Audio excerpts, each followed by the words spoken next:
And we're live. There we go.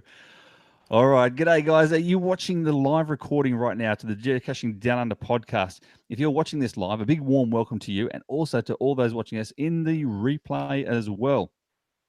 Shortly, we'll be starting the actual podcast. But before we do, we love to chat with you guys here actually online first. Isn't that right? No, tomorrow. That's right. Yes, while we do try to read all your comments while we are doing the actual podcast, unfortunately, sometimes we can't see them all. We miss them because we're busy chatting. Just want you to remember that we do love to see those and comment on those afterwards. So remember, you have to hang around afterwards as well. So we love to chat with you guys before and after the podcast recording. So when we say our official goodbye to the podcast, hang around and we'll chat to you guys online as well. Exactly. That's the so who we've got actually here tonight so far. Let me just go through the full list. Are we ready for the full list? Because there's quite a few. We've got Hubby and Mrs. is on. Kitty Catch is on. I see nothing's here. Tattooed Squared. The truck is in the house. Pipes Down Under. Welcome, guys. Danielle, I think she's part of Tattooed Squared as well. Gaz Kirsch is here. Of course, Sam Cashed. She's here as well. There she is. Hello, Sam. Hello. There she is. Who else we got? Oh, of course, Greg Shaw, Farmers 5 is here. Sue Brown, also known as Ren Rock. G'day. Juliana Jule is in the house as well. No Tomorrow, of course. No Tomorrow is here. I was for a moment. I've gone there. I'll get back on there in a moment. Maddie RX is here as well. Let's see who else. Richard Kemp is here. Richard Kemp. Oh, what's Richard Kemp? Tassie. Yeah, he's from Tassie. What's his? That's not stainless steel rat. It's not the rat. No, it's the other one. It's the other one. It's the other one. Goose egg. They come with pairs. Sorry. Oh no, stainless steel rat's going to love that we remembered his name over in Goose and egg. He's the goose. He's the goose from the Goose and Egg, and we've just made a goose of ourselves just not remembering his name. So I did in the end. I remembered in the end. Exactly.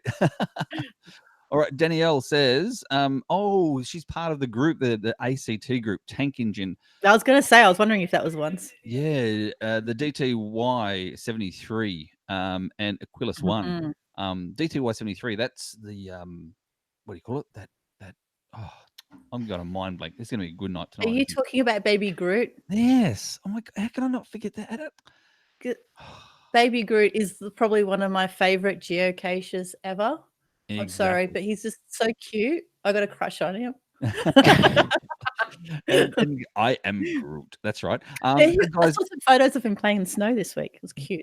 They did too. So if you guys follow DTY 73, I think that's their Instagram name. Is that right? They're not Baby Groot, are they? They're DTY 73. That's their correct. Yeah, DTY 73 on Instagram. Follow that Instagram page, guys. I'm telling you now, you won't regret it. It is the cutest little Instagram page you'll ever see in your life.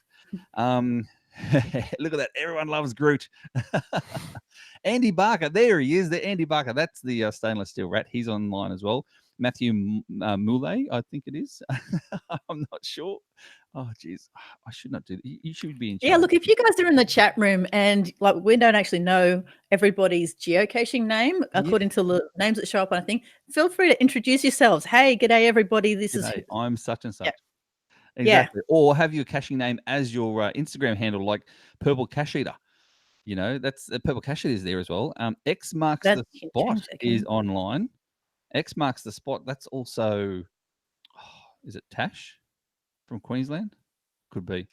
Sorry, say that again. Yes, it is. Yes, Tash. Yes, it is. See, it is. I know these things. Chisada, sorry, I wasn't listening. I was reading the comments. All right. There we go, guys. So thank you all for joining up and thank you all for joining in the live chat. We've got to get this show on the road ASAP to try and get everyone done with, or not everyone done with, to try and get on with the show because we've got very important we're not holding people up forever, especially people who are listening at 2:30 a.m. on the other side of the world. Exactly. So are you guys ready for the live podcast? Yes. Well, yes. And just a quick reminder again to anyone who has only just joined in the chat room, hang around at the end of our official podcast recording and we'll be able to chat to you guys a bit more then. Okay. Cool. That's right. So yes, hang around after we finish chatting, guys, because we chat just to you guys again. So anyway, quiet. We're ready here for the Geocaching Down Under podcast. Stand by.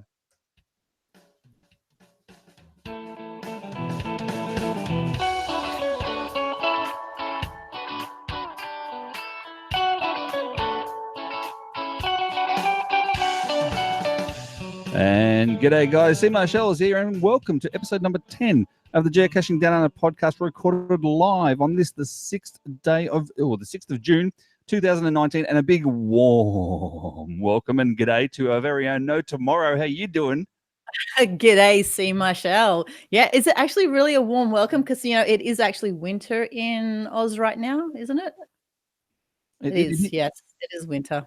It is. It's not as cold here where I No. am as it is down at the bottom of Australia, though. Yeah, it's right down the bottom in Tasmania. Yeah, it's That part cold. of the world, yeah. So also joining us tonight, all the way from the Apple Isle itself, and an expert in the area of mental health, a big Geocaching Down Under welcome to Sam, also known as Cached, or she likes to call it Cached. G'day, Sam. There you go. See, you made me say it. Welcome, Sam. Thank you for joining us. Thanks, it's good to be here. So, you know what? I'm going to say Cached for you. It's cached. That's my name. You like It. the way you like to pronounce it. Not anyway. So what do you actually do? What's your field? I'm actually a forensic psychologist. Right. And so what that means is, apart from all of the regular psychology stuff that I do, like all psychologists do, is I work particularly in the area of psychology that crosses over with the courts and the law, because forensic actually means for the courts. So no dead bodies, no FBI investigations, just psychology where it crosses over with the law, which is all sorts of things. Right. Oh, Very there you good. go. I never knew that was the meaning of the name forensic. There you go. No. I learned something new tonight. Thank you. Exactly. Now, going on your geocaching terms, how long have you been geocaching for? I looked it up before. Signed up in February 2003. Wow. And it was probably a good 6 or 8 months after that I actually did my first cache, which was either on finals or RAF Chapel in South Australia around the Edinburgh base. Right. Wow.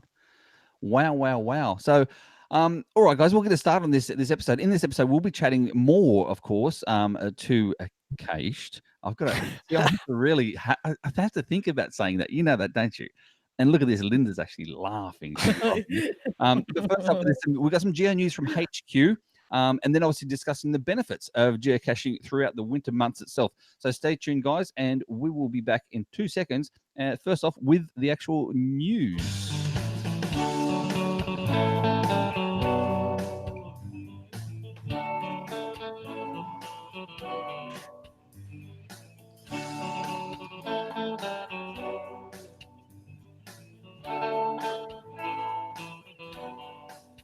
And in the news tonight, we have big events first coming up. There's a huge announcement that was made by HQ in the last few weeks. NT, did you see that one? Oh, I'm not quite sure exactly what you're saying by the huge announcement, because there's been a couple of huge announcements in the last few weeks. No, the biggest announcement when it comes to 2020. So you're talking about the virtuals? No, we're talking about events. I said the big events coming up. Jeez. So we've got the 3 massive events, a trifecta of huge events. The first one is the Going Ape Mega, which is over in near Seattle. Then we have the HQ Lost and Found Party. Right. Who's been to a Lost and Found party? Anyone? No tomorrow? No. I haven't left Australia. I haven't geocached past Australia yet. They've brought this back just for the 2020. So yes, a Lost and Found party, and then straight after that as well, just over the border in Canada, is Geo Woodstock 18, and that is shaping up That'd to be cool be if it goes giga. Possible giga. It could be Canada's first giga. That would be really cool. Anyway, so that was in HQ, but in Australia, we have the Oz Geomuster Mega event in July, which is coming up only in a couple of weeks' time. Down in Wollongong, GC7 N7ZC, and now it's actually got 4 lab adventures. That means there's 40 lab caches. Did you see that? I did see something about the adventure labs. Yeah, 40? 40, yeah. 40 adventure labs. So right? 40. Yeah, 40. So there's 4 adventures sort of thing. So, and there's 10 labs in each adventure. So that's pretty cool. Meanwhile, we have after that the St Arnaud's event in November down in Victoria, GC7 DN55. And then after that, in the GeoVenture, this is in 2020 now, the GeoVenture 2020 in Millicent in South Australia. That's where you were from originally, wasn't it, Cached? Yeah. I'm Tasmanian through and through, but I lived in South Australia for 15 years. So as far as caching goes, that's where South Australia is my home in that regard. So do you know the Millicent area? Only in passing, only from caching events. Well, this big caching event is caching. Oh my goodness, I just said it. Anyway, this yes. this is gonna kill me. I'll- This is going to be a good I'll episode. convert you Wow, yet. good episode for all you Aussies out there. Down in Millicent, South Australia, it's GC82DAN or 82 Dan in April. So make sure you put your bulletins in, register, and plan your geocaching trips now. So, what other news do we have, NT? I know there's one big bit of news that you wanted to discuss. Well, yeah, I actually noticed something come up in the last month that I thought was something of interest for us here in Australia specifically. GSAC, the Geocaching Swiss Army Knife, had a major announcement come up. So the actual creator of GSAC is Clyde from Australia. Is it Western Australia he was from? Yeah, WA. Yeah, from WA. So he actually created the entire thing himself. And unfortunately, due to illness, he has had to step back from the role that he has been playing in it. And he did make the actual GSAC software freeware. So it's now freeware. Mm-hmm. It was looking like it was going to be not cancelled, but like unknown future beyond 12 months. However, there has been a couple of people who are long-termers with GSAC who have worked with Clyde before, who have stood up and said, we're going to make sure this keeps going. So it's probably good news for a lot of people around the world who use that tool. Yeah. And that's right. It's around the world. It's not just Australia that use GSAC, is it? Oh, all around the world. People all over the world use this. It started in Australia, but it's worldwide. Yeah. Well, I've got to put my hand up for an admission here. I don't use it because I'm a Mac man. And also I'm a phone cacher. I'll be honest, I'm a phone cacher. I don't use the GPS devices, so I don't use it. However, it was a surprise to me to know that it was actually Australian, born and bred. There you go. I was very proud to be an Australian just because, even though I don't use it, just because it was Australian, born and bred. So that's pretty cool, right there. In the early days, you just couldn't geocache without GSAC. It was how you managed your caching. It's what there was. I can remember driving around with a kid in the front seat with a laptop on an inverter and a GPS in the window, having GSAC constantly moving to show what the next closest cache was. It was the only way to do it. Wow. On an inverter as well. Oh yeah, because laptops were thirsty back then. We're talking a long time ago. Well, you were from 2003. That's very. When was the what's it called? If you're one of the very first geocachers, they're called. I wasn't quite in the first bunch. I would have been like the second bunch. Oh, geez, damn! They call themselves. There's some name or term for them, I think.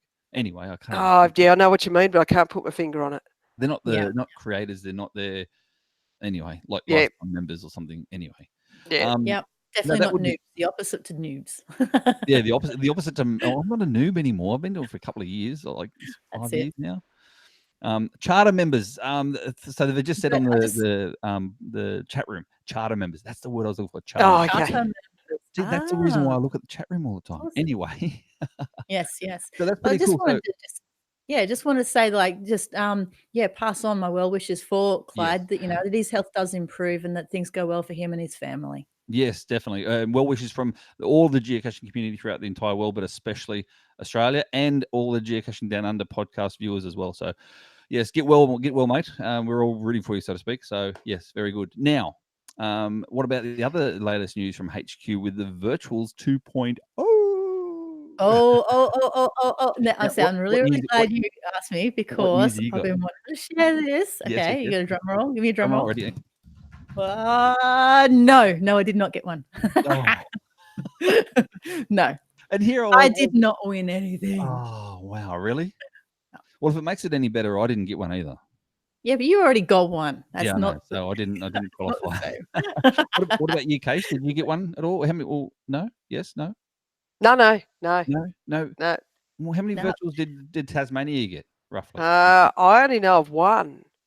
I've actually seen a few on Facebook. There was in the Southeast Queensland feed, there was a lot of people that got them there. Now, I'm not saying they all came from Southeast Queensland because I don't come from there and I was on that feed. So, but there was a lot around there. Yeah. And there seemed to be actually quite a fair few down Tasmania and ACT. So Oh, some small pockets have a lot of ACT? them. ACT, get everything. I They even are actually, the capital territory. I did see a handful as well in New Zealand, North and South Island, which is pretty cool. Now, actually, for our New yeah, Zealand listeners, that's right. Yeah. but that was pretty cool. But ACT, I think Speaking of ACT, 14, 15, 16, 17 or something like that for ACT. Now, seriously, guys, that's -1. smallest. That's the smallest state/territory in Australia.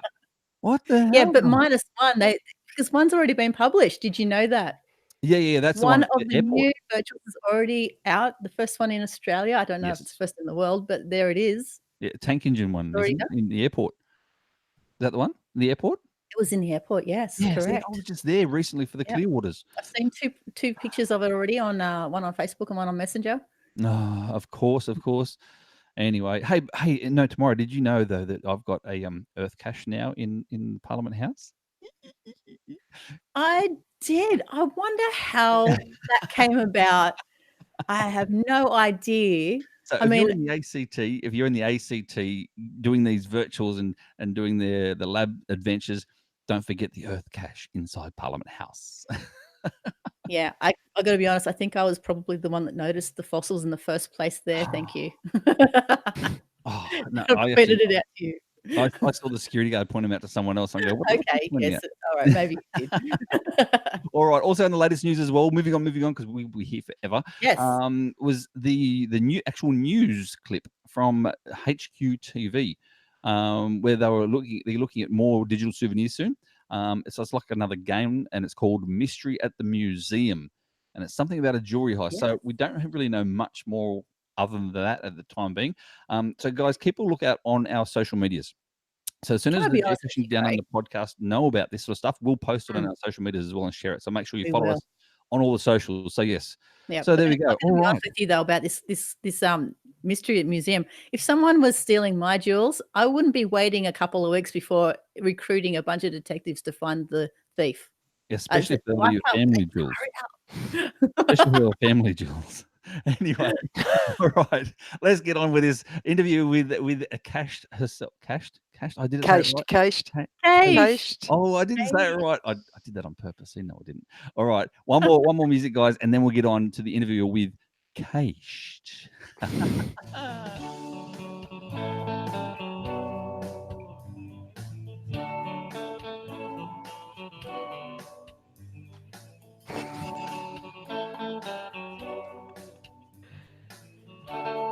And we're back, guys, and we have the interview now with Cached. I've really got to struggle to say that, you know that, don't you?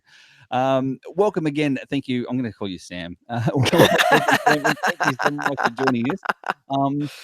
Now, is this your very first podcast that you've been involved in, or? Oh no, I was on another one many years ago. Yeah. What was that one? Oh, now you put me on the spot. I can't remember his name. Right? This wasn't even in the show notes. No. Ran it, didn't he? Who was that? Spin Doc. Yep, yeah, Spin Doc Bob. Oh, yeah, I was back on Spin Docs because I had a rather nefarious cache that I was involved with, and we chatted about that and all things caching. So. Yeah. I have heard a few of his. I was sadly I didn't join up geocaching prior to Spitting Up Bob, so I didn't actually get to meet the man himself, unfortunately. I've heard nothing but praises for that. Yeah, wonderful man. Yeah, and the cache, if you wanted to go and look it up, was GA0337. Oh, Australia one. I have no, please no. Please, no. Do not look that up. Oh my gosh, now I need to quickly jump on the internet and change something. Oh, okay. Oh, is that the oh, I know the one. Yeah, that one. Wow. No, do not Okay, go. guys. Do not look at. Do not. No. Yeah. Now, if any of you guys are from Australia and New Zealand only, I think you guys can look that cache up, but I don't think anyone else in the world. It's worldwide. It is worldwide. It's worldwide. Geocaching Worldwide. Australia. Yep. Anyway, a GA 0337, GA 0337, and you might see no tomorrow there. No, All right, so Free, next we have- free and open geocaching. very free and open in that one. Oh wow. All Uh, right, guys, back on track. yeah. Geocaching for your mental health. Now, what is it actually about geocaching that actually stimulates someone's mind, for instance? I think it's the variety. Mhm. There's so much to it. It's the cataloging, it's the planning, it's the adventure, it's the what am I going to do next, it's the what am I up for now. There's just so many variations on what we can get out of caching. It's not just a game of tennis where you go and whack a ball around a court and you walk away and tennis is done. It's as social as you want it to be. Yep. It's as individual and as independent as you want it to be. So if you're looking for a solo activity, then geocaching gives you that. If you're looking for a social activity, it gives you that. And it also gives you that nice medium where you can actually control how much interaction you're having with other people. Right. And so there's just so many different angles that geocaching is really healthy for us. Yeah. And I think you could almost say it's a three-dimensional hobby or sport, because it's not just about doing the thing on the day, it's about all of the other stuff that goes into it. That's right. And even doing the thing on the day, you still don't know what you're actually looking for, I suppose, as well. So you got that thrill of the hunt. You Yeah. know, and that focus as well. That's what I found a lot with when I geocache is, especially if I'm by myself, it's like a meditation for me because I'm focused solely upon. I'm not worrying about what I did during the day. I don't worry about what I've done at work or any of that sort of stuff. I solely focus on finding a bit of plastic or a bit of logbook. You know, that's Yeah. it. And I know it sounds strange, but it's like a meditation sort of style. Yep, absolutely. And I don't know if you've heard of mindfulness. I presume you probably have. No. But mindfulness is quite different to what people think of as meditation, because the idea of mindfulness is to have a mind full, because we actually only think in series. We actually have one thought after the other. We don't think in parallel. Right. So if you think in terms of like electric circuitry and that sort of thing, or pipes, Yeah. it's not like there's a dozen different pipes with the water thoughts flowing through all the pipes at the one time. There's No. only one pipe. We can Yep. actually only have one thought at a time. And if we're really well concentrated on something, then that's the thought that will be in the pipe. And all the worries and things don't make it into the pipe. Right. You know, the Right. other stuff that's going on in your day, it doesn't make it into the pipe. So, it means you've got to slow your thinking down and really concentrate on what you're doing, and you know, be aware of what your objective is and be working towards that. And so, in that regard, it really is a form of mindfulness or meditation, because we're so concentrated on what we're doing. Yes. And we do become really quite single-minded, which is what mindfulness is all about. And mindfulness at its very core is being in the moment and giving your complete attention to something, which is what we do when we cache. Wow. That's Yeah. it's so true. I love how, and this is the reason why we get experts on, guys, as well, is I love how we know all this sort of stuff, but we don't know how to put it in words, and we don't understand it in our own minds, especially myself. Yeah. So And there is no way in hell I could have written that up for the notes. no, no. And that's the thing. We don't want. Yeah, that's right. We don't want that sort of stuff. That's good. So anyway, in saying about mindfulness, is that part of the addiction of geocaching then? Like wanting to have your mind full? Well, it quite possibly is. I mean, I suppose as a professional, I sort of shy away from calling it an addiction. But you know, that let's run with obsession instead. Obsession. We'll go with obsession. But 6 of one, half a dozen the other, really. But it's, I suppose it's that adrenaline rush that comes with it as well. It's that little bit of a high you get when you actually find your quarry at the end of the trail, and especially when it's a really good hide and you suddenly work out the problem. And you go from there. It's the same with puzzle caches as well. In that case, then you're sitting in front of your computer, and it's the high you get when you get that little green tick with all those. You put these numbers in, being the coordinates, and you get that little green tick, and you're like, oh, it's that relief. Yeah, Yes. and because you get to do that these days. Back in the day, you didn't know if you got the puzzle cache right until it wasn't there. Wow. You didn't See, we've you got it didn't get so to lucky. test them. You had to go and look for them. We don't know how good we've got it. These days. That's Oh all no, it is. you don't. Yeah. You don't. I can remember when we were talking about going out to do a record-breaking day, and that was about 45 caches, Yeah, not now. and that was going to Wow. be a 24-hour effort. You know, things Wow. have changed. They have changed, and they needed to change. I mean, change is good, I think personally. Now, getting back to what time of the year it is now, we're coming into winter. Predominantly, Yep. what happens to people and their mental health come winter time, and why? Well, I mean, there are actually disorders that say that some people are actually clinically affected by seasons, and that's seasonal affective disorder, but it's pretty rare. And it's kind of a depression or an anger state that pops up in winter, you know, when the weather grows rough. But look, some of it could be to do with vitamin D, although the research is a bit shaky on that. Yeah, But by and large, the cold weather comes, it's cold outside, we slow down, we stay inside, we try and keep warm. And because especially geocaches are such active people, if you start to slow down, things get a bit drab. yeah, that's right. Um, So yeah, basically getting outdoors and whatever, and fresh air, sunshine. That was the old theory, wasn't it? yeah, and I think it probably still holds. Still remains.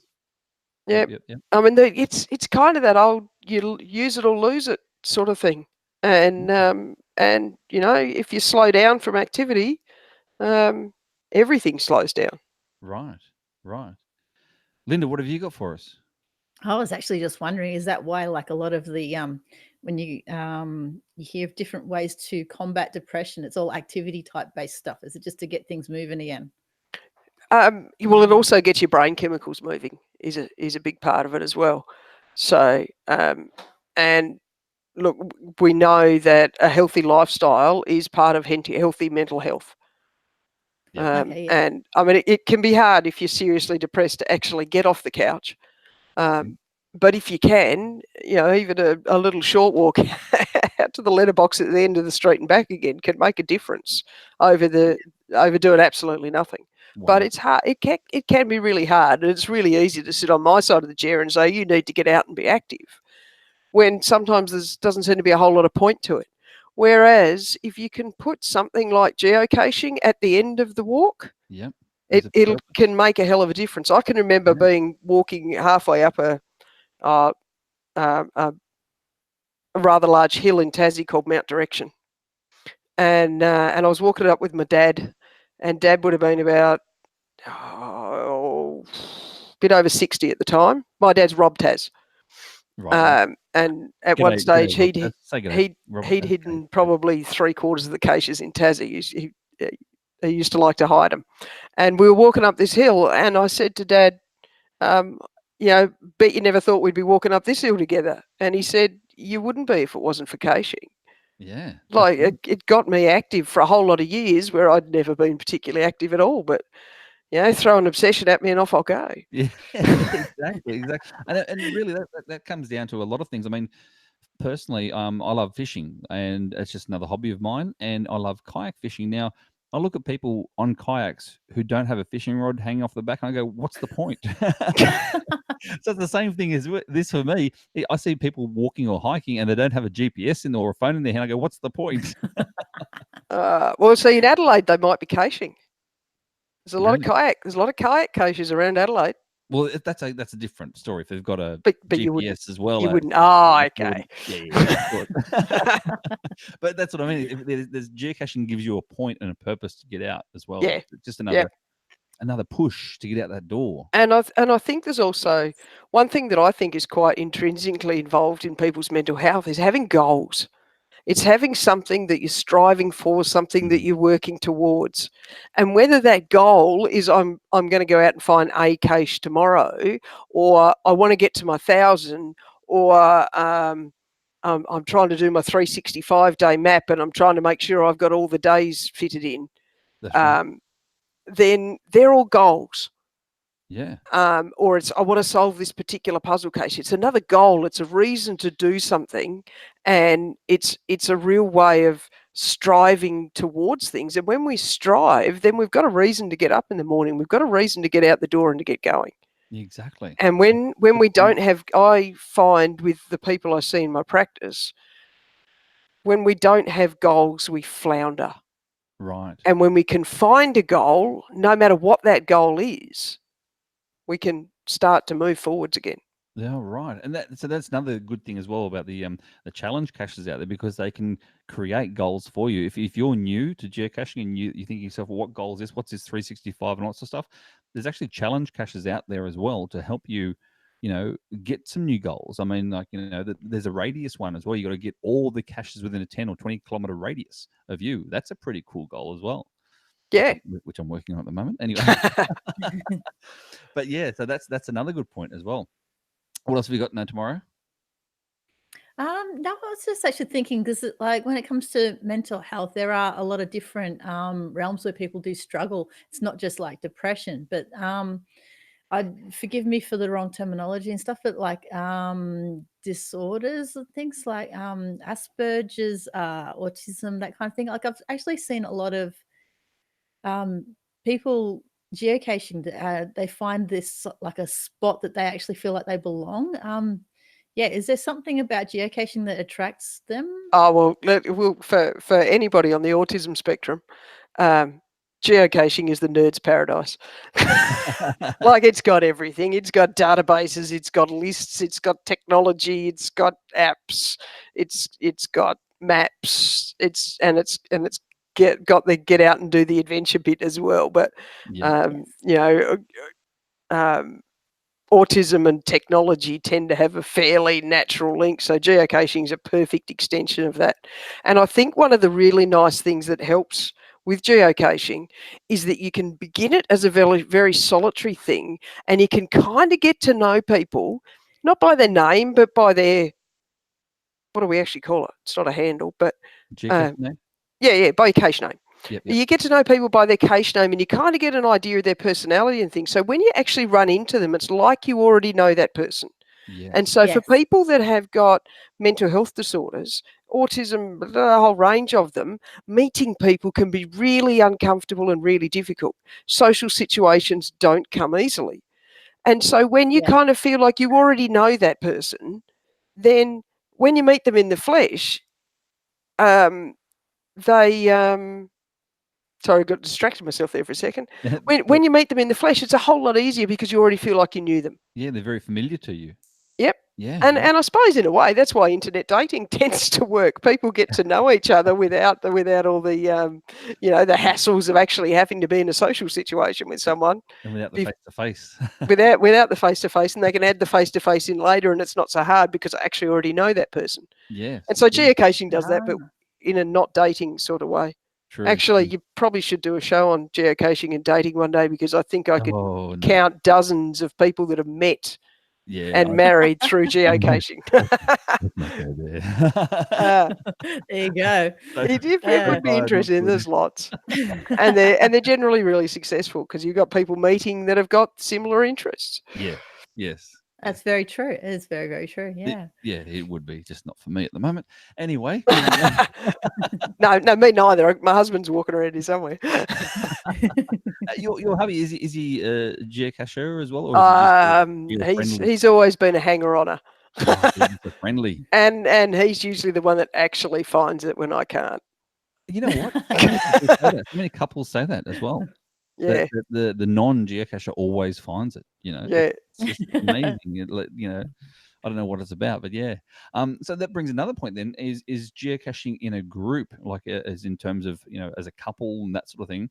And how is that for your mental health or your relationship status as well? Well, it can be really good for families in particular. I mean, sometimes families struggle to actually have something that's in common. Yeah. And especially if you've got, youngish kids or even teenagers, let's go for a bushwalk is not the most enthralling thing they can think of to do. Whereas if it's got the box of Tupperware at the end of it, then the bushwalk has a point. Yes. Yes. And so we've then got a group of people, whether it's a family or a couple, that have got a combined goal. They're going out to do a thing together on a day. Yeah. Yeah. And I've Um, found is with kids, kids love technology. You know, that's just what it is. And so if you put the device in their hands and they lead the way, oh, they're in charge. They're happy to do it. yeah, Yeah. absolutely. And when my kids were young, they used to be the ones that drove GSAC and drove Aussie Explorer on the laptop in the car.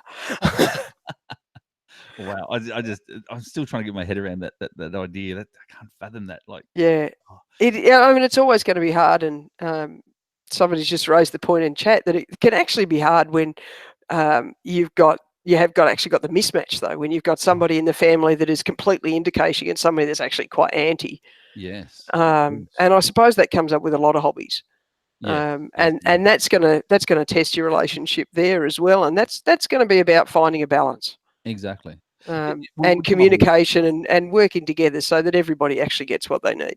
Yeah, because it would be an issue, especially in the geocaching world. Because I mean, we can go there for days, and look at our holidays. Our holidays, for instance, are planned around geocaching. Right. Let's be honest. Most people who are geocachers, and if they're in a geocaching related partnership, they'll plan their holidays around major events. Yeah. They'll go to Wollongong, and then the next year they go to South Australia, Millicent. In that period of time when in their holidays, they save up all of these events. I mean, could Yeah, you and some imagine? people are lucky enough to be on holidays permanently and travel everywhere to geocache every day. Yes. I mean, can you imagine what life would be? How different life would be for some of our retiree caches that do almost nothing or appears to be nothing but travel the Yeah. country and cache from one end to the other, and their grey nomading appears to be very largely cache related. What if what's David and Mary's cache name? Macamob. Yeah. What if Mary wasn't into caching? I mean, yeah. Yes. Life would be completely different. Oh, so different. So different. And so it is about finding that balance. Yes, exactly. And yeah, I see the grey nomads, and I think to myself, yeah, I can't, not that I can't wait to be retired, but let's be honest, it'd be good. Yeah, Especially now. but I'll tell you what, there's not many corners of this country that Macamob haven't seen. Isn't that the truth? And there's a lot of them out there now as and the relationships that they've formed across the country. Yes. I mean, who hasn't met them? Exactly. And I think they're everybody's grandparents. Exactly. And Mary gives the best hugs. She does. Absolutely. So yeah, no, it's awesome. It's awesome. And there's people like in New South Wales, P. Prass, for instance, and Kath. I don't think Kath caches as much as what Peter does, but at the same time, they're still together. Like it brings them together. It's amazing. I do love that aspect of it. Exactly. So that brings us then to the human need for the social interaction and events. So if we go to events during these winter months and stuff, how does that affect or enhance our mental health? Well, any social interaction's good, and in these days where we gone are the days where we used to be members of clubs and those sort of things. I mean, some people still are, but I mean, when I was a kid, everybody was in some club or another, and that's just not the way it is anymore. And so, as I was saying before, the events give us that way to actually take all these names that we know on paper and the people you get to know from their logs and in forums and in social media and the like, to actually sort of put names to those, and you get that feeling of being amongst old friends with people you've barely met. And over time, it becomes that they're not people that you've barely met. They actually are old friends. And I heard it said many years ago, and I think there's a fair bit of truth in it, that over time, people tend to go from being really active cachers to attending events. Yes. And so over time, the actual caching drops off, and it certainly has for me. The caching drops off, and you there's a whole heap of us around the country that are event cachers. Yeah. because it becomes not so much about the cache, it actually becomes about the friendships and the relationships that we've made over the years. Exactly. I find Yeah. personally as well, and this isn't off the show notes. This is a personal Yeah. note, and that is the types of people that geocachers predominantly are good people. And now, why I say that is because we are talking before about people with Asperger's and I don't know if I'm saying that right, but Yeah. other people with other mental health issues. They're happy to come along to events because they're not looked upon as being different. They're welcomed Yeah. in all sense of the words. It's great. I love that part of it, and I think that is just geocachers in general. That's the type of people we are. Yeah. You know, Yeah, we, it's a very friendly, welcoming community, and it's also that something it sort of creeps up on people a little bit. People don't become geocachers to build community. They no, don't become geocachers to build their social circles. They become geocachers to run around with a phone or a GPS and find a bit of plastic and to get their numbers up. And it's kind of something I think that creeps up on people, and they end up with this social outlet that they weren't actually. They might have needed it all along, and they might have actually been seeking it, but didn't really know how to find it. And geocaching kind of hands it to them on a platter.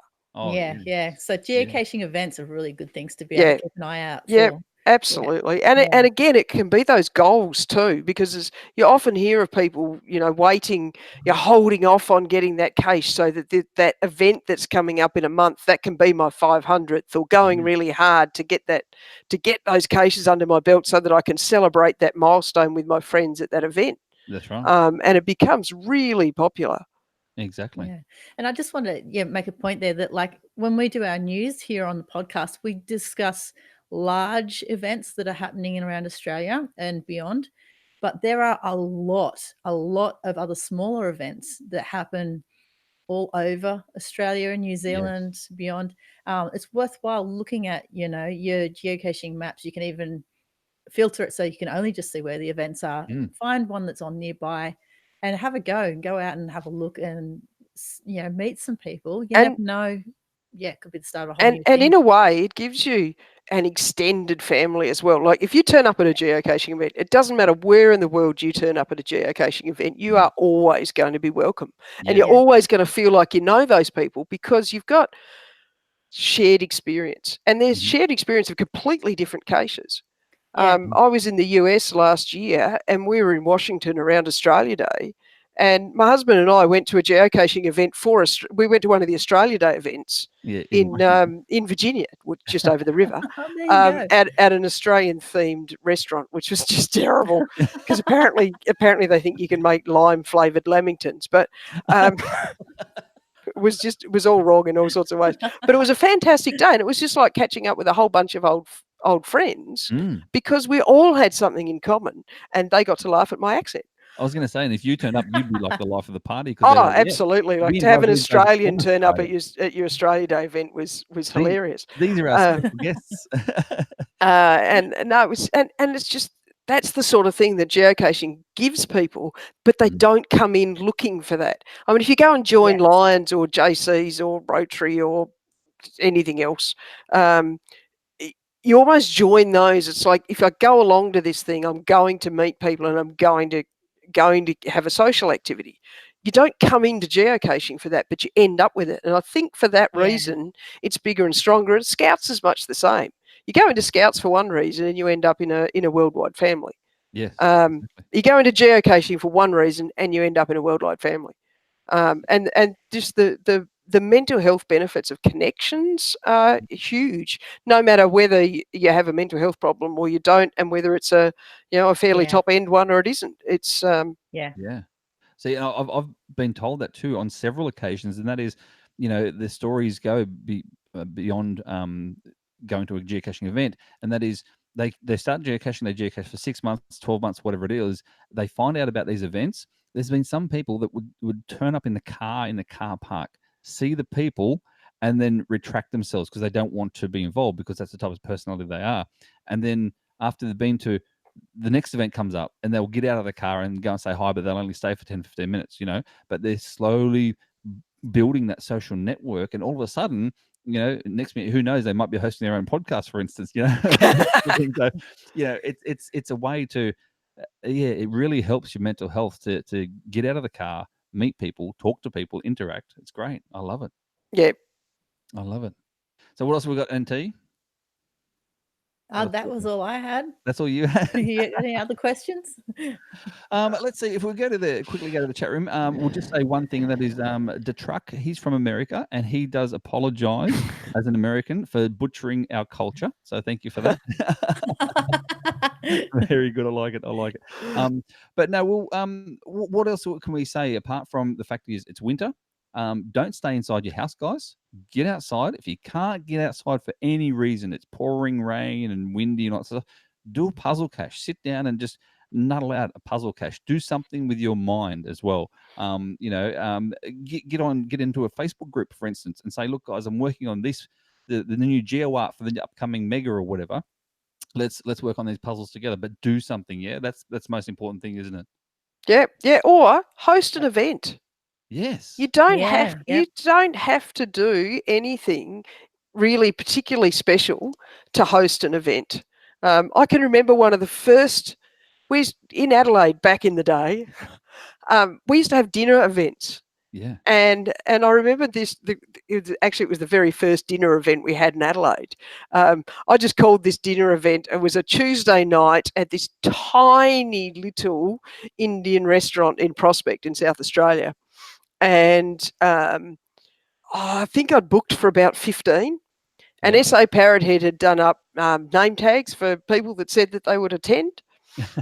And they had a birthday party there on the same night for something completely unrelated. And about 45 geocaches turned up. Wow. They were pulling fold-up tables, like card tables, out of the back room and normally nobody went to this restaurant on a Tuesday night, and honestly, it was half the size of my lounge room. It was a fantastic night. Yeah. And from that night, some lifetime friendships were formed. That's right. With people that we'd never met, and it very much is that you get to meet those people that were just names in a log or names on Facebook. Exactly. So there you have it, guys. In winter, either create a geocaching event or Tattooed Squared on the chat room also said, what about getting into your garage and building a cache, creating something? Oh, what a great idea. That's a great idea. Building a cache, and he said as well in brackets, not just a mint tin. You can't build a mint tin anyway. You can squash them. Yeah, exactly. So cache creation, that's another way to sort of keep your mind active and keep your body in tune as well, not just sitting on the couch, guys. Get off the couch. That's it. Yeah. Actually, speaking of like events and stuff, I'm actually going to be having an event in a couple of weeks myself. So, are you? Where's your event going to be, NT? My event is going to be in Northern Rivers, New South Wales. It hasn't been published yet, but it should be soon. So it's going to be at the end of June, so before the next podcast is on. Right. There you go. So that'll be a good chance for people to come out and get outside and mingle. Exactly. Exactly. No, meet other geocaches. Just chat about something we've all got in common. Yeah. All right. So thank you so much for joining us. Do we have anything else, NT? I can't think now. Not that I can think of. No, we don't. Did you have anything else that you would like to add? Anything else you'd like to add? Oh, look, I suppose just a couple of quick things. Yeah. I suppose, look, one of the most common, probably the two most common mental illnesses would be depression and anxiety. Yeah. How to recognise when you may be becoming depressed. That's right. Yes. And look, one of your biggest ones would be not finding enjoyment in things that you used to really enjoy. So if you start to find that everything that you used to absolutely love doing is becoming a slog, or a lot of things that you used to like doing are becoming a slog, then maybe it's time to get along and talk to your GP. Yep. And then your GP can help you with a referral to someone that can help you actually work things out. And we're generally pretty good at it. If things get really bad, like there's Lifeline's pretty good. Kids Helpline for anybody up to 26. It's terribly named, but it's actually not for 5-year-olds. Right, well, it is. Yeah. But for up to 26, so it's like it's a young people's Young People's Helpline. Yeah. That's also Okay. very good. Beyond Blue are very good. There's lots of resources out there.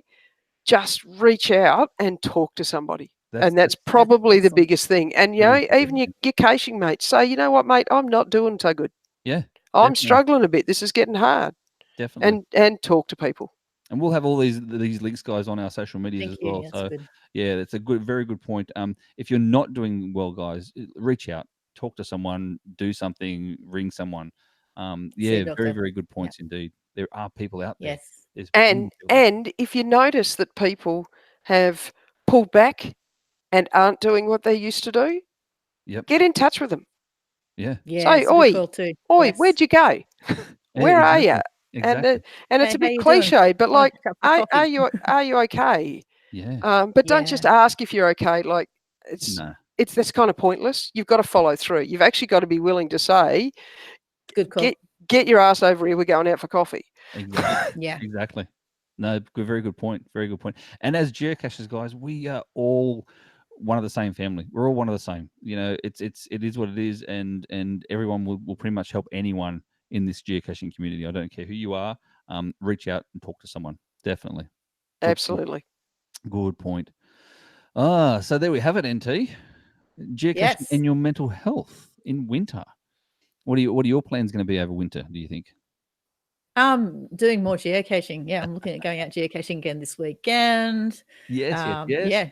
I've got an event, like I said, good word. coming up as well. So, you know, it Mhm. might be cold and miserable, but you know, yeah. Oh, I want to throw in a quick plug too. Yeah, go for Yeah, it. I've got a like a retreat.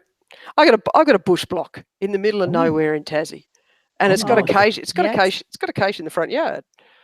An Airbnb, but as in an Airbnb. Oh no. It's like it's a campsite of 60 acres of our own campsite. Yeah. And is it like a free campsite? Well, no, it's just mine. Yeah. You can't actually camp there without organising it. But I've got a cache at the front gate. Okay, there you go. What's the code? It is GC 82044.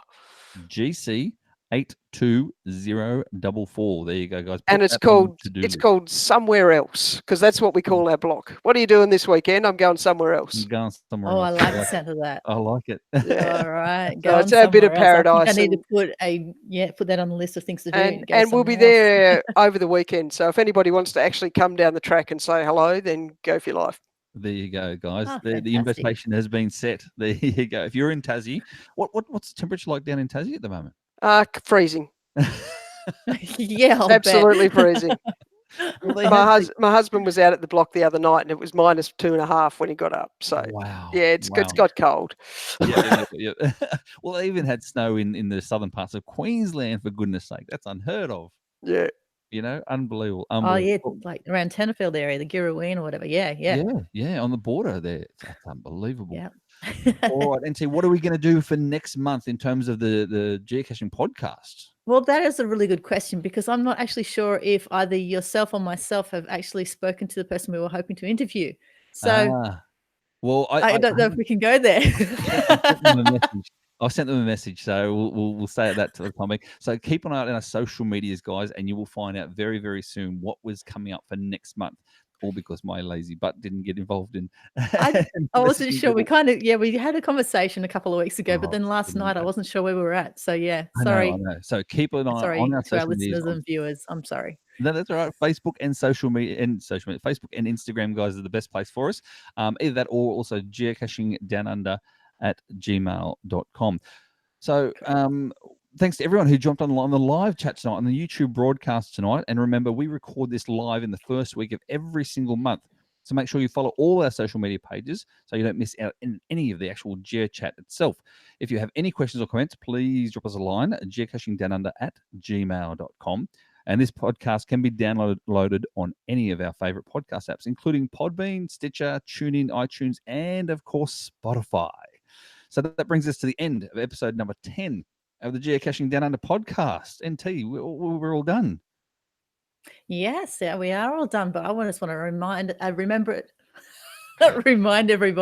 that the world is our backyard, and you should actually plan some time to go outside and play. Exactly right, guys. So from the Geocaching Down Under team, and thank you so much to Cached. We're over and out.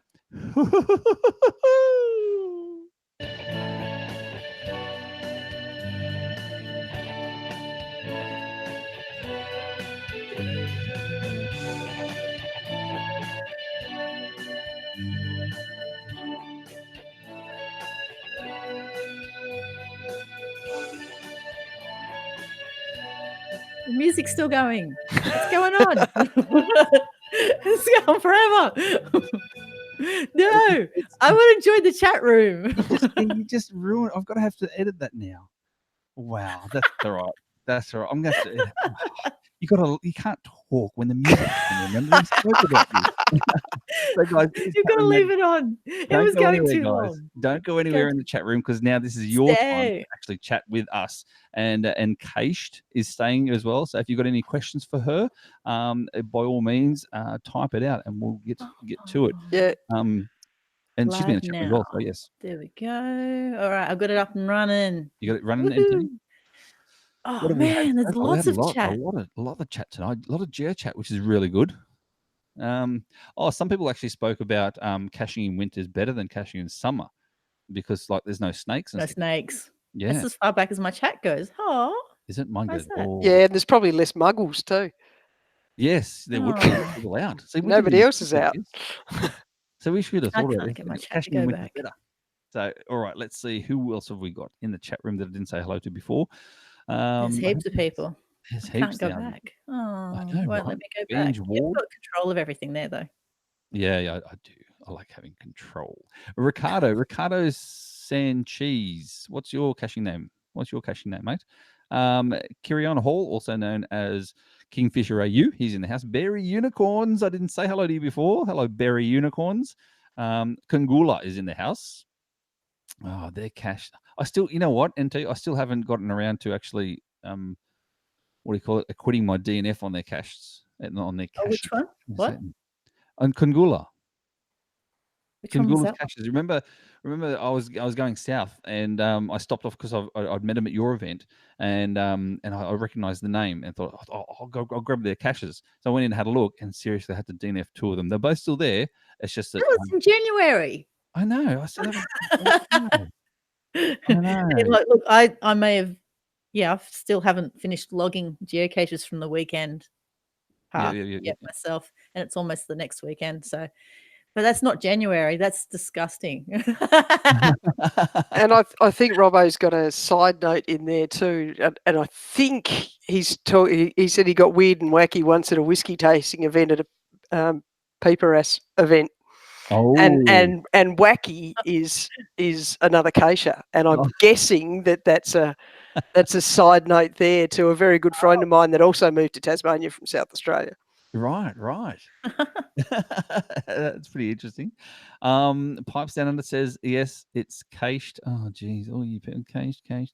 I'm calling Sam cached because that's what she asked to be called. You see, I call caching because if you have a look at the website, it says blah blah blah blah blah blah blah blah. Yeah. See, I'm a good boy. I play by the rules. I was pretty strong about being called cached. That's right. Because my original caching name was All Cached Up. Sorry, All Cashed Up. But in South Australia, back at the time, everybody said caching, and All Cached Up didn't make any sense. So I abbreviated it, and I got in early enough that I could actually get my geocaching name to be Cached. So that's how I ended up with cached, because it was an abbreviation of All Cashed Up. You should have spelled it differently with a Y. I didn't need to. It was still available. I like it. Who else have we got? Let me see. There was a comment from the Kungula Robbo. Who wears the most bling? David or Mary from Macamob? Oh yes. Who wears the most bling? Which one, David? Because David has got a lot of rings. I must say, he's got some bling going on his fingers. Are they swag that he's found in geocaches? Somehow I don't think so, because they're pretty much real. Sue Brown, also known as Renrock, she's asking, of course. Yeah, so Sue and I went for a cache today. and an FTF actually, and we got an FTF. Congratulations. Thank you. After a 2-hour drive. 2-hour drive. Grabbed the cash, had some morning tea. We supplied morning tea for each other, and we shared some morning tea. There was a nice little outback dunny there with a at the cash location. There was an actual toilet that had a view that was unbelievable view from this toilet. It was sensational. I just said to her, I said, just stay behind the toilet. I'm going to be 5 minutes. So yeah, that was pretty cool. Oh, it might be miles away. They're not just behind it. If you're going to be in there for 5 minutes, that'd be gone. See, and again, but that's what we're talking about. Like, I mean, let's be honest. Like Sue and I, we're different age group. We'll just say that. We won't say who's what, but would we be friends? You know what I mean? If it wasn't for geocaching, you know, That's a that's the good thing. point. Yeah, You know, and it brings people together. It brings people together. So it does. Yeah. yeah. I did notice there was also a comment in there from Sue, something about not being able to, was it having to do DNS because of vertically challenged or something? Oh, yes.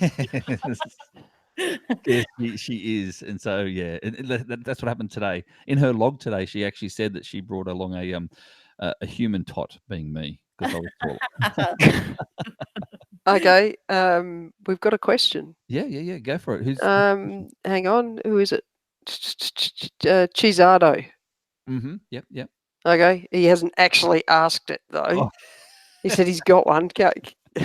How's that for your mental health? Just saying that's anticipation. Yeah, it's about hiding, but he hasn't actually got to the question yet. Oh, okay. He's probably still typing. Yeah, he's probably typing. Okay, we'll get to it when he asks it. Yeah. But he did qualify that his name is Chisardo. Chisardo. I did say that, Chisardo, and from Queensland. Yep. I see as well. So yes, so one of the Queensland viewers, all the way up at the top, the Sunshine State, apparently. I tell you what, though, it's nice and warm in the sunshine today. You had to be in the sunshine today. Now we've actually got a couple of people in our chat room who got virtuals. Is that right? I believe at least Banj Ward is in there. He got one. Yeah. Yep. Banj Ward got one, I say as well. Congratulations. Yep. On your Congratulations. We've got the question, and it's a really good. It's a really good one. Is it? Okay. He says, "I've wanted to hide a cache for a while now. You guys are rubbing off." Hey. But I get too overwhelmed by the idea of placing a cache and having to constantly maintain it. Look, I think to start with, you can completely overestimate just how much maintenance caches actually need, because most of them really are actually set and forget. So I would say for your first cache, keep it really simple so that the actual need for maintenance is really low. Because if you've got like a U-Butte cache with a U-Butte container, then the people can put it in the wrong spot, or they can muck the container up or muck the placement up. That is actually going to be more anxiety producing. Whereas if you keep it simple and sort of use a couple of simple ones to build your confidence and to get those nice logs in that say, you know, thanks for the cache, it's a good hide. That'll help build your confidence a little bit. That's right. And I suppose the other thing is distracted myself again. Be prepared to lose them. Yes, that's right. We've all lost cache. If it goes missing, it goes missing. I've still got some that have been out there for goodness knows how many years that I haven't been to in just as long. And yet I've got some that they last a week and they disappear, and you put them back and they last a week and they disappear. But after they've gone a couple of times, you kind of go, you know what, I've got no idea why, but this spot clearly isn't working. No.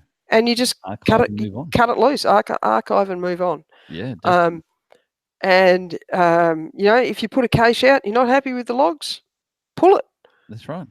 Exactly. I think a lot of people as well, I find this, a lot of people are scared to put their first out for several reasons. It's not just about the maintenance, but it's also for the being judged. You know what I mean? Like there can be a lot of judgmental people out there, guys. And if you're brand new and you haven't hidden a cache first, and this isn't just about traditionals, it can be all manners of caches, whether it be puzzles. You go, I want to hide a puzzle. I think I've got a good idea, but I don't want to be that person that's a really crap puzzle, or my DT rating is bad, all that sort of stuff. Just have to ask. All you have to do is ask someone else, and they will put their hand up and help you with it. They'll beta test your puzzle for you, not a problem. They'll show you how to get good coordinates, for instance. That's what you're after. I know myself. There's a few friends of mine who still haven't got earth caches out there because they don't want to be judged, because they're not. They turn around and they go, I'm not into geology. I love earth caches, but I don't want to be, put the wrong things on an earth cache page, for instance, and a person who is a geologist come past and go, hang on a second, that sort of thing. Like me. Yeah. I love geology. I just don't feel like I have the smarts for it. So, by the way, I got this if anyone's interested.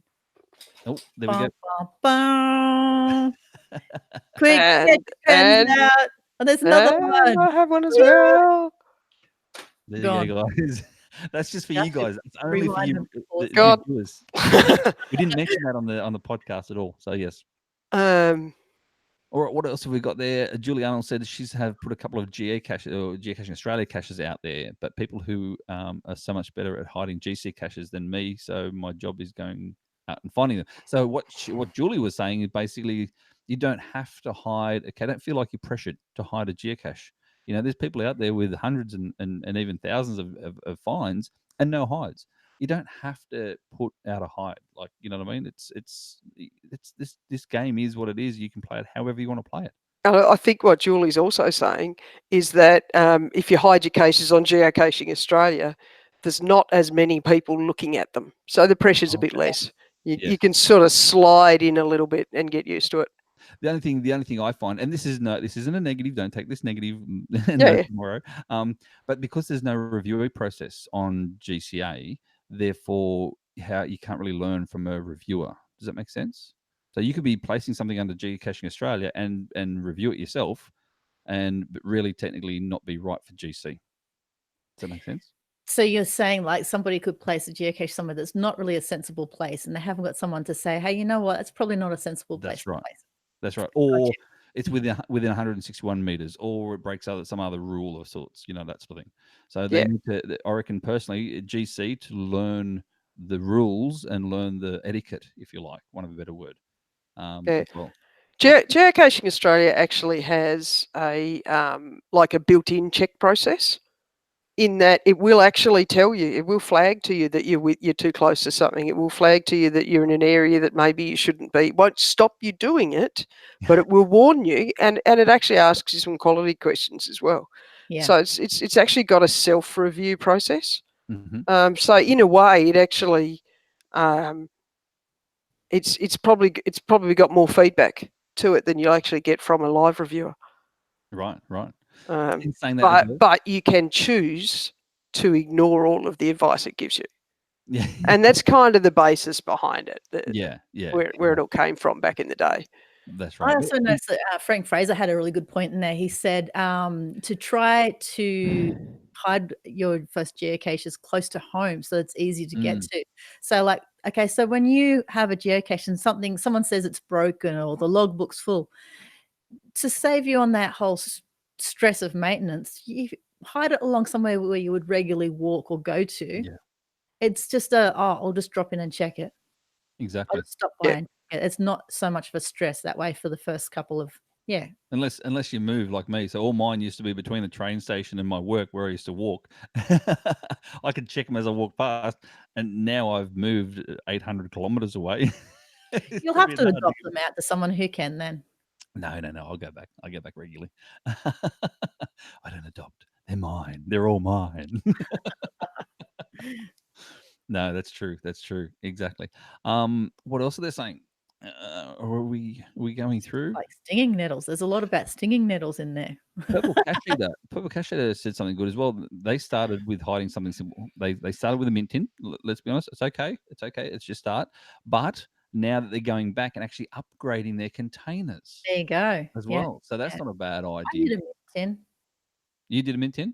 Yeah, I thought it was a clever idea until I started finding more of them and found them irritating. But yeah.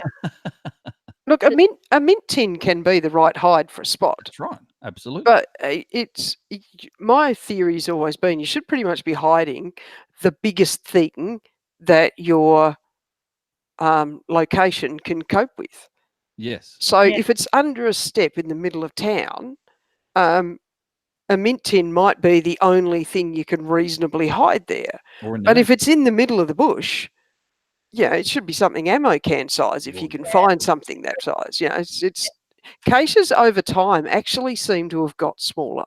Yes, they have. Yeah. It used to be that so you know, a big lunchbox, so Yep. like fit 2 sandwiches side by side sort of size was that was what a regular cache was. That Yeah. And that was what the vast majority of caches were. Wow. That's really Um, and means. a film, it was film canisters, Yes. not mint tins. Yeah. That's right. That's right. And a there's film canister was a micro, and that was sort of as small as anything got there for a lot of years. And then you got the odd nano creep in, and then they sort of took over and everything went to crap.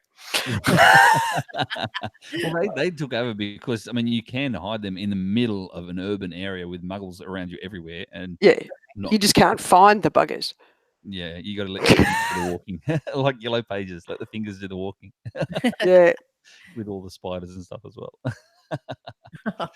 All right, guys, there you go. Thank you again for everyone for watching. Do we have anything else tomorrow or cached? No. I'm sorry that I can't go back and look at all the comments. I really wanted to say hello to everybody, and yeah, I can only go back as far as snakes. But yeah, snakes and spiders. Yep. No dramas. All right, Thanks yeah. so much for having me on, guys. It's been a blast. Oh no, Oh, thank you. thank Thanks for you. coming on. It's been a great privilege and honor to have you up from Tasmania. Really was, And, yes. and you're in your heater must be warm because you're in short sleeves. Yeah, I got the heater on. Is that a geocaching shirt? I'd say. Is that a geocaching I'm shirt? freezing right now. Yeah, I'm yeah. shaking. It's the Melbourne event. Oh, the Melbourne event. I went to that Oh, one as that well. reminds me. Yes. Can I see something scoutish in the background as well Yeah, there, yeah. Sam? Yeah. Now, did I remember See. reading or hearing something recently about yourself and Scouts? Oh yeah, kind of got an award. Oh, Yeah. what was that Tell us for? about your award. I'm involved with Scouts has got a student exchange program, Right. and we send sort of 15 to 17, nearly 18-year-olds over to mostly Denmark and Japan for 6 weeks at a time over Christmas, and then we have Danes and Japanese venturers come in and stay with our families over their summer holidays, and I coordinate that for Tassie. And Wow. I've been doing that for a few years now, and my efforts were rewarded with a nice medal on a big yellow ribbon. So, Oh, well done. Fantastic. Congratulations. Congratulations. and I've been a scout leader now for about 19 years. So, 19. thank you very much. Wow. No, thank you. Thank you. And this is what we need. I mean, the young people of today as well, especially, get their heads out of the devices, get them tying knots, get them back into the It's about so much more than knots these Yes. days. I know. It's the first thing that came to my mind. Yeah. Because I used to be in the scouting movement. I was a cub and a scout and a venturer. Yeah. I just made into the Rovers before I pulled that. So, but anyway. Yeah, Yeah, well, I'm a venturer leader at heart. Because they're the best age group. Oh, they're so good. By far the best age group. Exactly. All right. Thank you so much for joining us. And thank you, NT, for joining us. And don't forget, guys, thank you so much and for joining us live next month. Check out YouTube, check out our social medias, and make sure you click that little bell so you get the notification every time we go live. All right, guys. We're actually hoping to get somebody on our next month that actually was in our chat room at one point tonight. Shh, there you go, guys. There's a hint. Go back through the chat room, and there's someone in the chat room tonight that There we've was messaged. people in the chat room. So, That's right. One of them. We've messaged previously to try and get them on for next month. So go back through, have a look, watch this again and over and over and over again. If you loved this video, if you love this podcast, tell all your friends. If you hate it, tell your enemies so they can suffer as well. yes, please feel free to share the link to this video. Yep, absolutely. Yep, exactly right. And thanks again, guys, for coming along, and see you all next month. Thank you for joining us, guys. Bye. Bye.